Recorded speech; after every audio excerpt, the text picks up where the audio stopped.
Selanjutnya adalah gaya magnetik 2 atau lebih kawat berarus. Ini ada, kita fokusnya gambar yang ini saja, I1 dengan PG ini, garis panjang PG. Kalau ada I1 arahnya ke sana dengan aturan tangan kanan, aturan tangan kanan yang mana ya, kita juga kita lihat slide yang agak awal-awal tuh, screen all slide yang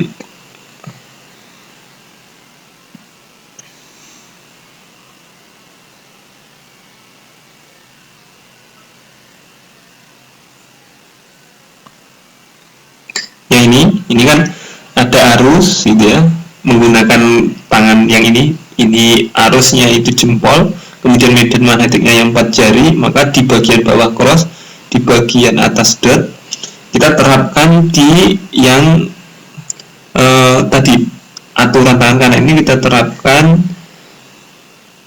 di gambar yang ini tadi. Nah, maka kalau menggunakan kaidah tangan kanan tuh di sepanjang PG ini jadinya itu cross, gitu ya, cross medan magnetiknya. Kalau kita gambar sumbu X, Y, Z, maka kita gambar dulu biar lebih paham. Agak lama nggak apa. Ini sumbu sumbu Z saja. Arah arusnya kemana ini? Arah arusnya ke atas. Maka medan magnetiknya nanti ini sumbu X gitu ya. Sumbu X. Maka medan magnetiknya itu akan ke arah sumbu Y negatif, ke arah sana, ke arah menusuk sana B-nya gitu ya. B. Nah, sekarang kita beralih ini pada gambar yang di sampingnya. Sepanjang PG tadi kan arah B-nya kan ke arah sumbu Y negatif menusuk bidang. Kemudian kita kasih I2. Di sini kita kasih I2. Maka kita harus ingat hukum Lorentz yang kawat berarus di sekitar medan magnetik. Ini saya akan tunjukkan. Gambarnya yang ini nih. Nih. Jadi ini kawat berarus ke atas. Kawat berarus beratas. Kemudian ada medan magnetik cross ini.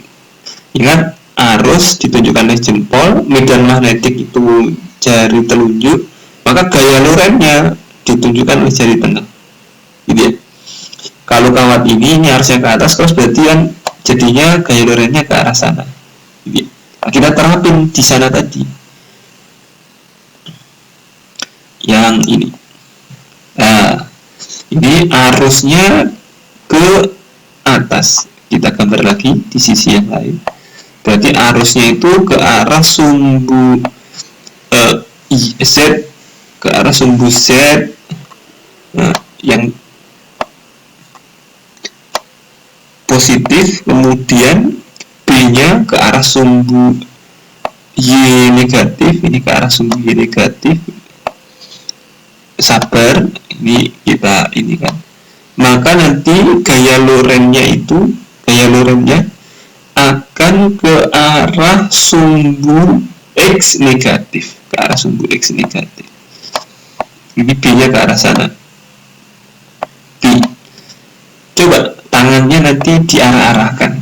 Jempol ini ke atas karena I2-nya ke atas. Kemudian medan magnetiknya ke arah sumbu Y negatif, ke arah sana. Nanti pasti jari tengahnya itu ke arah sumbu X negatif. Nah, secara singkat begini, jika ada dua kawat yang berarus, ini kan ada kawat I1 sama kawat I2. Jika arah arusnya itu searah, maka dia itu kecenderungannya akan tarik-menarik. Kawat 1 akan ditarik ke kanan, kawat 2 akan ditarik ke kiri. Sehingga nanti kawatnya itu akan melengkung kurus, gitu, melengkung ke dalam atau bentuknya kurus, ramping. Ya, yang sebaliknya begitu. Kalau misalkan arus kedua kawat itu berlawanan, satunya ke atas, satunya ke bawah, maka gaya Lorentz akan saling menjauhi. Kita kasih contoh gitu ya, seret. Ini misalkan I1 arahnya ke sana, kemudian I2 arahnya ke bawah, maka gaya Lorentz-nya di kawat 1 ini akan arahnya ke kiri, gaya Lorentz-nya. Di kawat 2 arahnya ke kanan. Nah nanti kawatnya itu akan mencembung gitu, bentuknya melengkung gitu jadinya ya, kelihatan gemuk gitu. Ringkasnya sekali lagi, kalau arusnya di kedua kawat searah, dia akan tarik menarik. Kalau misalkan dia arusnya berlawanan, dia akan tolak menolak gitu. Untuk menghitung gaya tarik atau gaya tolaknya antara kedua kawat ini menggunakan persamaan yang kalian bisa dilihat modul penjabarannya. Tapi secara sederhana dituliskan F gaya per L panjangnya kawat sama dengan mu0 I1 I2 per 2 pi A. A itu jarak antara kedua kawat ini. Jadi ya, kita ada contoh soal. Ini dua buah kawat panjang sejajar terpisah 10 cm. Masing-masing dialiri arus sebesar 10 ampere dan 20 ampere. Sebagai tentukan besar dan gaya magnetik persatuan panjang yang berusaha pada kawat I2. Fokusnya I2 ini searah. Ini kan searah. Maka kalau searah tarik menarik. I1 ditarik ke kanan, I2 ditarik ke kiri. Kita gambar. Nah, ini ditarik ke kiri gaya lorennya. Kita kan fokusnya ini di kawat 2 fokusnya. Maka di I2, di kawat 2 gaya lorennya ke kiri. Kalau disuruh menghitung ya tinggal dimasukin persamaan tadi F per L, gaya persatuan panjang mu0 I1 I2 per 2 pi A. Jaraknya kedua 10 cm. Nah, kita jadikan meter 0,1, ketemunya gaya persatuan panjang 2 kali 10 min 4 Newton per meter. Ini contoh yang kedua, 3 buah kawat lurus sejajar dialiri arus sama besar 4, arahnya ke bawah, sama arahnya. Tentukan gaya persatuan panjang yang dialami kawat 2. Lah fokus kita di kawat 2. Kawat 2 analisisnya 2 kawat 2 dengan 1, 2 dengan 3. Karena kita melihatnya di kawat 2. Kawat 2 dengan kawat 1 ini kan tarik menarik, berarti I2 ditarik ke kiri. Ini ada gambar ke kiri. Kemudian kawat 2 dengan kawat 3 ini searah tarik tolak, tarik menarik, berarti I2 ditarik ke kanan ini. Gaya tarik 2 terhadap 3 kita namakan F23, arahnya ke kanan. Gaya tarik kawat 2 terhadap kawat 1 F21, arahnya ke kiri.